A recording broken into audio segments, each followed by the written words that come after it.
இணையதளங்களில் பரவிக்கொண்டிருக்கக்கூடிய காணொளிகள் சில நேரங்களில் வைரலான செய்திகளை சொல்கின்றன. சில நேரங்களில் அச்சப்படுகின்ற செய்தியை சொல்கின்றன. சில நேரங்களில் அனுதாபப்படக்கூடிய செய்திகளை சொல்கின்றன. அப்படித்தான் சமீப காலங்களாக வந்து கொண்டிருக்கக்கூடிய காணொளிகளை மையப்படுத்திய செய்திகள் வந்து கொண்டிருக்கின்றன.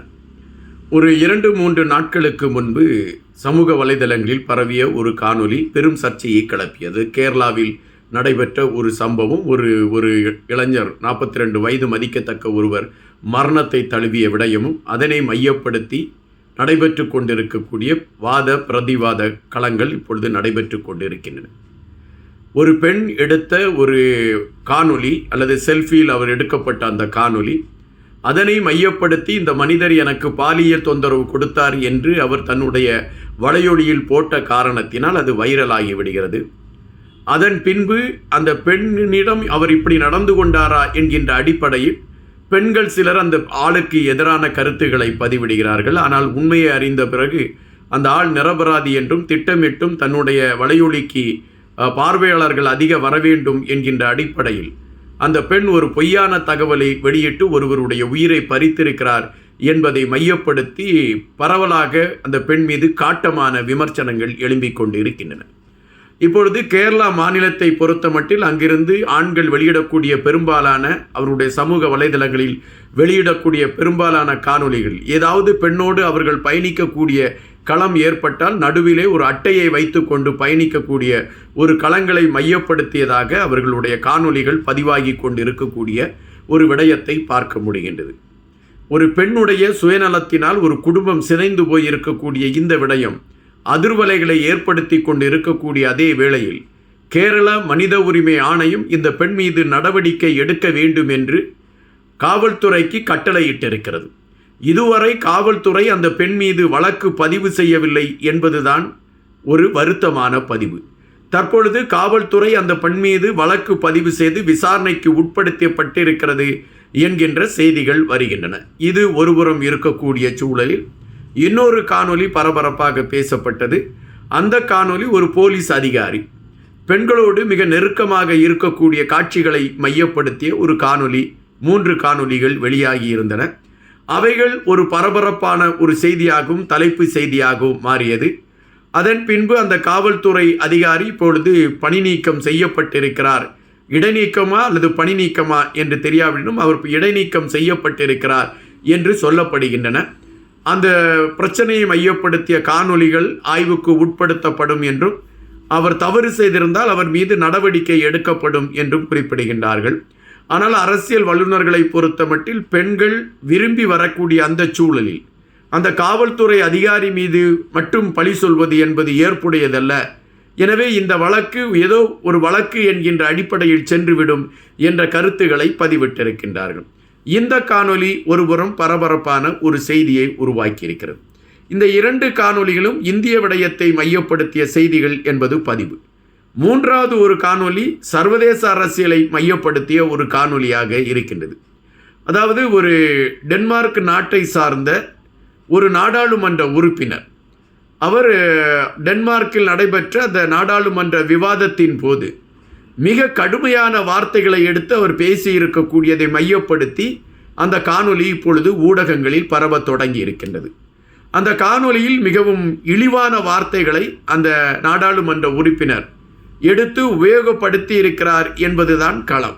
அது யாரை மையப்படுத்தி அந்த வார்த்தைகளை எடுத்து வைத்தார் என்கின்ற பொழுதுதான் உலகமே வியந்து பார்க்கக்கூடிய ஒரு மனிதர், தினமும் அவர்தான் தலைப்புச் செய்தி என்று உலகம் மெச்சிக்கொண்டிருக்கக்கூடிய ட்ரம்ப் அவர்களை மையப்படுத்தி அந்த நாடாளுமன்ற உறுப்பினர் மிக காட்டமாகவும் மிக இழிவாகவும் பேசியிருக்கிறார்.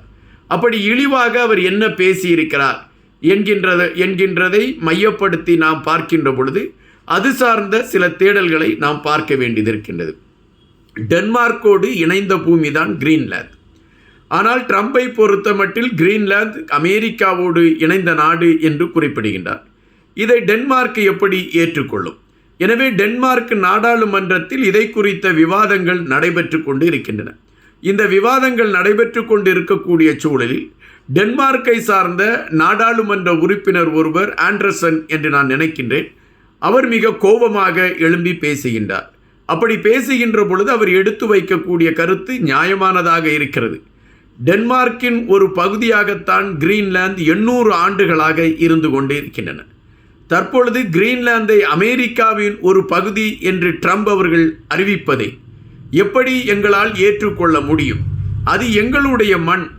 நாங்கள் எங்களோடு வைத்திருக்கக்கூடிய ஒரு மண்ணை நீங்கள் எடுத்துவிட்டு வீராவேசம் பேசக்கூடிய அல்லது வீரம் பேசக்கூடிய களங்களை நீங்கள் எடுத்தால் அதை நாங்கள் எப்படி ஏற்றுக்கொள்ள முடியும் என்று அந்த நாடாளுமன்ற உறுப்பினர் கொதித்திருக்கிறார். இதுவரை அவர் பேசியது சரியாகத்தான் பேசியிருக்கிறார் என்பதுதான் களம். அதன் பின்பு ஆங்கிலத்தில் இருக்கக்கூடிய கெட்ட வார்த்தைகளை வைத்து ட்ரம்ப் அவர்களை கடுமையாக விமர்சித்திருக்கிறார் அந்த நாடாளுமன்ற உறுப்பினர். இது ஒரு நாடாளுமன்றத்தில் நடந்த விவாதத்தில் அவர் பேசியது என்பதுதான் ஹைலைட். அதற்கு முன்பு அவர் பேசியிருந்தார் அல்லது வெளியே பொதுவாக ஒரு இடத்தில் பேசியிருந்தார், நண்பர்களோடு பேசியிருந்தார் என்கின்ற பொழுது அதை கடந்து போய்விடலாம்.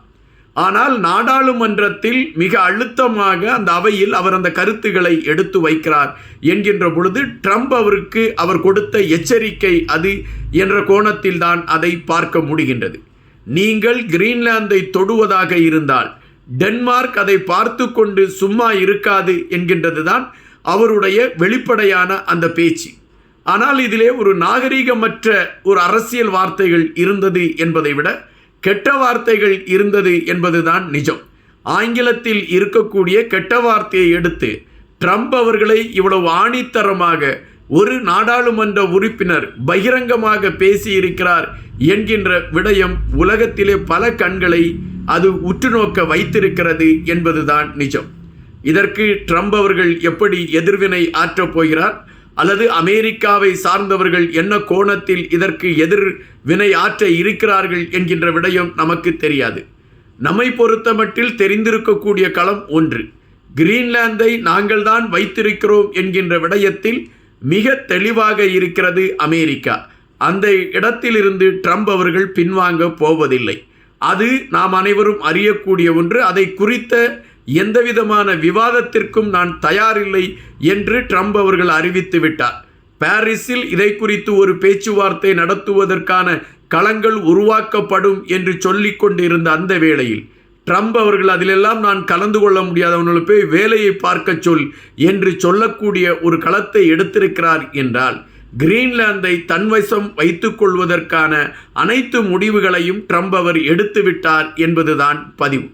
ஆனால் தற்பொழுது நாம் அந்த ட்ரம்ப் அவர்களுடைய அந்த ஒரு செயல்பாடுகளை டென்மார்க் எப்படி அங்கீகரிக்கப் போகிறது என்கின்ற விடயத்தை வைத்து பார்க்கின்ற பொழுதுதான் இந்த நாடாளுமன்ற உறுப்பினருடைய கொதிப்பும் அவர் எடுத்து வைத்திருக்கக்கூடிய அந்த வேகத்தின் வெளிப்பாடும் ட்ரம்ப் அவர்களை நேட்டோ நாடுகள் அல்லது ட்ரம்ப் அவர்களை சுற்றி இருக்கக்கூடிய நாடுகள் அவரை எதிர்க்க தொடங்கிவிட்டது. அமெரிக்காவை மையப்படுத்தி இதுவரை பயணித்து கொண்டிருந்த பல நாடுகள் அமெரிக்காவிற்கு எதிரான நிலைப்பாட்டில் சுழல ஆரம்பித்து விட்டது என்பதைத்தான் நாம் பார்க்க வேண்டியதாக இருக்கிறது.